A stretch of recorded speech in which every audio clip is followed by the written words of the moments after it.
লুকুৱাই ৰাখিছে সুনীল গগৈ কেতিয়া উলিয়াই দিব সুনীল গগৈ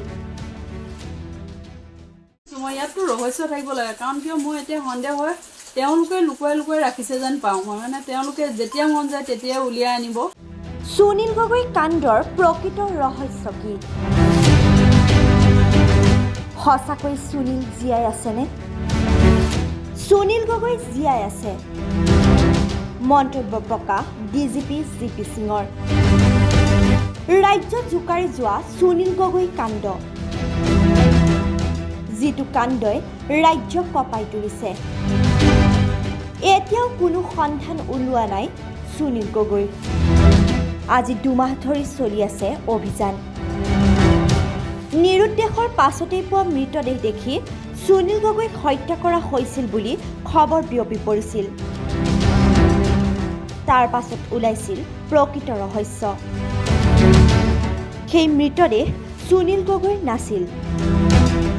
জাহাংগীৰৰহে আছিল তাৰ পাছতে আৰম্ভ হৈছিল তদন্ত আৰক্ষীৰ পিছতেই CIDয়ে আৰম্ভ কৰিছিল তদন্ত সুনীল গগৈৰ পত্নীক বহুবাৰ জেৰা চলাইছিল আৰু পৰিয়ালৰ লোককো চলাইছিল জেৰা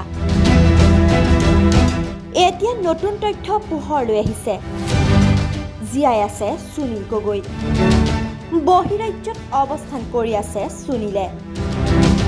বাৰে বাৰে ফোন নম্বৰ আৰু ফোন সলাই থকাৰ বাবে লোকেশ্যন টেগ কৰিব পৰা নাই আৰক্ষীয়ে CIDয়ে দিয়া তথ্য অনুসৰি মন্তব্য প্ৰকাশ কৰে ডিজিপি জিপি সিঙে সুনীল গগৈ জীয়াই আছে অতি শীঘ্ৰেই আৰক্ষীৰ জালত পৰিব সুনীল গগৈ এই কথা শুনাৰ পাছত সুনীল গগৈৰ পত্নীয়ে সংবাদ মাধ্যমৰ আগত কৰে বহুকেইটা মন্তব্য নিউজ ডেস্ক ৰিপৰ্ট latestnews 24/7